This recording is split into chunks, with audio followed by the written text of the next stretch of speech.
할렐루야, 좋은 아침입니다. 오늘은 히브리서 9장 23절로부터 28절까지의 말씀을 통해서 진짜가 나타났다라는 제목으로 함께 은혜의 말씀 나누기를 원합니다. 히브리서는 다른 신약의 서신서들과는 달리 그 기원이 분명하지가 않습니다. 누가 언제 썼는지 알 수가 없죠. 특별히 분명하게 편지 형식을 띠고 있는 서신서지만 그 수신자들에 대한 정체 그리고 상황도 정확히 알 수가 없습니다. 하지만 그럼에도 불구하고 히브리서의 내용을 자세히 살펴보면 수신자들과 그들의 특징에 대해서는 어느 정도 짐작해 볼 수가 있죠. 이 서신서의 수신자들은 유대교의 전통을 아주 중요하게 여겼던 사람들입니다. 히브리서 전체의 내용이 구약 성경의 구절들을 빈번하게 인용하고 있다라는 사실이 이를 증명하죠. 복음을 전하고 설명하고 이해시키는 핵심적 근거와 방법론이 구약을 사용하고 있다라는 점을 볼 때 히브리서의 수신자들은 구약을 아주 중요한 자료나 권위로 두었던 사람들이었다라는 사실을 어렵지 않게 알 수가 있습니다. 그러다 보니 이들을 유대인 출신의 초대 교회를 이루고 있던 신앙 공동체 사람들이었다라고 대부분 학계의 성서학자들은 인정하고 설교자들도 동의합니다. 그런데 문제는 이들에게 이렇게 깊이 뿌리 박힌 유대인이라고 하는 민족적 정체성이 발목을 잡습니다. 분명히 이들은 새롭게 복음을 받아들이고 이전과는 다른 새로운 정체성을 가진 기독교인들이 되었습니다. 그리스도의 몸된 공동체로 거듭난 성도들이었죠. 하지만 이들은 출생 그 시작부터 뿌리 깊게 각인되어 버린 유대인이라고 하는 특유의 민족적 가치로 과거로부터 유구하게 내려오던 그 구약적 가치를 한순간에 내던질 수 없었던 사람들입니다. 이와 같은 예가 한국에도 있습니다. 분명히 예수를 믿기는 하지만 이전부터 여전히 내려오던 관습을 한순간에 포기할 수 없었던 우리나라도 마찬가지였습니다. 그래서 만들어진 교회가 바로 대표적인 교회 기역자 교회죠. 남녀 7세 부동석, 어찌 감히 남녀가 유별한데 같은 공간에서 예배 드릴 수 있는가? 그 정서와 문화, 가치를 포기할 수가 없어서 남성과 여성 자리를 독립적으로도 분리하면서도 함께 예배를 드릴 수 있는 기가 막힌 교회 구조를 만들어냅니다. 그 원인은 다 같은 이유 때문이었죠. 자, 이런 것처럼 이 중에서도 유대인 출신 초대 교인들이 가장 보수적으로 지키려고 했던 것이 바로 이스라엘의 오랜 정체성이라고 할 수 있었던 성전 제사였습니다. 이들은 분명히 예수님을 믿지만 그래도 죄의 문제는 늘 해오던 방식, 구약의 제사법을 따라야 하지 않을까라고 생각했던 것이죠. 마치 예수는 믿어도 조상을 모셔야 한다라고 생각하면서 그 제사를 포기하지 않고 지금도 예배와 제사를 병행하고 있는 일부 천주 교인들과 같은 모습입니다. 그러나 오늘 본문은 이 문제에 관해서 정확하게 기준을 제시하고 있습니다.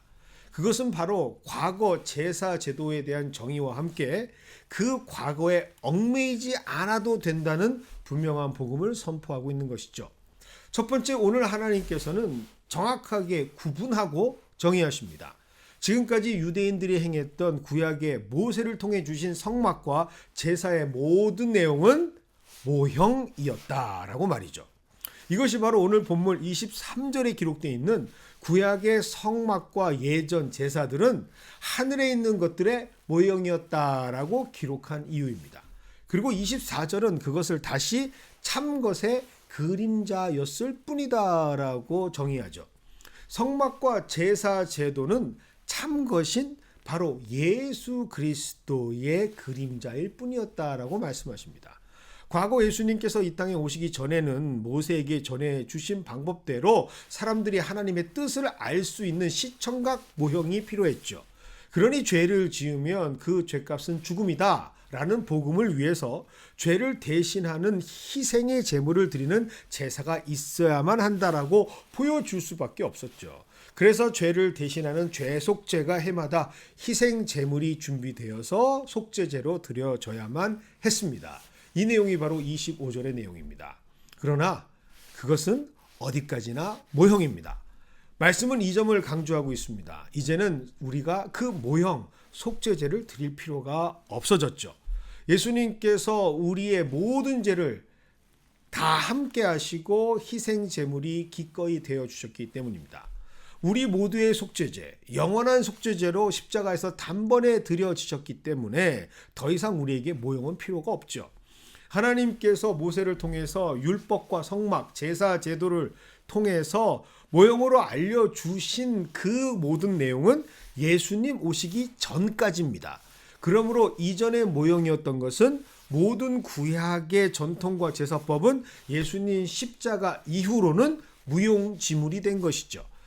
우리에게 진짜 대제사장, 진짜 희생 제물, 참된 속죄제를 통한 구원의 길을 보여주신 예수님이 분명히 오셨고 십자가에서 행하셨고 부활로 완성하셨기에 더 이상 모형은 필요가 없습니다. 그런데 여전히 유대인들은 과거 모형에 매달려 그것을 지키려 했던 것이죠. 이러한 그들의 모습은 건강한 모습이 아닙니다. 만약 이것이 초기의 교회에서 나름 최선을 다해서 하나님의 뜻을 지키고자 믿음을 고백하는 모습으로 한두 번 행해지는 일들이었다면 참 좋은 좋은 의도였다라고 오늘 성경에 기록되었겠지만 하나님께서는 그것이 분명히 하나님이 원하지 않는 본질이 아닌 복음의 원리가 아닌 것이라고 성경에서 선포하고 계십니다. 그렇다면 오늘 이 말씀 이후에 그들의 행위는 오히려 과거를 붙잡고 회귀하려고 하는 인간의 고집과 아집, 우상 숭배일 뿐인 것이죠. 그래서 하나님께서는 히브리 기자를 통해서 히브리서 수신자들에게 이것을 분명하고 정확하게 새로운 말씀으로 그 기준을 제시하고 있는 것입니다. 성도란 진정한 본질을 알고 복음만을 따르는 사람들입니다. 더 이상 모형이 필요 없는 진짜와 함께하는 사람들이죠. 분명히 참된 복음의 예수님께서 오셨고 말씀하시고 증거하시며 보여주셨음에도 여전히 모형에 매달려 있다면 그것은 하나님께서 기뻐하시는 모습이 아닙니다. 그러니 오늘 하나님께서는 그들에게 분명히 선포하고 계시는 것이죠. 유대교의 전통과 관습으로 되돌아가지 말고 오직 그리스도 예수만 바라보며 따르라 라고 말이죠. 그리고 동시에 우리에게도 동일한 메시지로 오늘 선포하고 계십니다. 예수의 복음으로 새로워진 사람들은 이전 것은 완전히 끊어내는 사람들입니다. 예수의 본질과 복음이 아닌 다른 것에는 전혀 가치를 두는 사람들이 아니죠. 아무리 과거에 내가 최고의 가치로 여겼던 것이라 할지라도 예수님의 복음이 지배하고 있는 내가 지금의 나라고 고백한다면 과감히 그것을 끊어내고 복음으로 살아내는 사람들이 진정한 성도들입니다. 이런 부분에서 모태신앙들은 특별히 오늘 말씀에 더 집중하기를 원합니다. 대부분의 모태신앙들의 경우 예수님과 복음 그리고 성령 세례를 받기 전에 기독교 문화 또는 교회 문화로 여겨지는 것들을 복음으로 간주하고 그것에 의미를 두고 가치를 두는 경우들이 있습니다. 이런 경우 성도들은 늘 새롭게 하시는 하나님의 생명력에는 오히려 담이 되고 장애물이 되는 경우가 있죠. 특별히 그 아집과 고집 때문에 자기의 의 또 전통의 고수라고 하는 명분을 가지고 급변하는 시대를 받아들이지 못하고 스스로 퇴보하거나 좌초하는 경우들이 있습니다. 그러한 모습은 절대로 하나님이 원하시는 모습이 아니죠. 예수 그리스도 그리고 복음은 우리를 자유롭게 하십니다. 요한복음 8장 32절은 이렇게 선포됩니다. 진리를 알지니 진리가 너희를 자유롭게 하리라. 전통이 필요하다면 우리가 목숨을 바치고 지켜야 할 가치로 하나님께서 주신 예수 그리스도라는 전통과 가치뿐입니다. 오늘 이 말씀으로 예수 안에서 참된 자유를 누리는 저와 여러분이 되기를 원합니다. 그것이 바로 진짜를 만날 때 느끼는 참된 자유함을 누리는 사람들의 특권이기 때문입니다.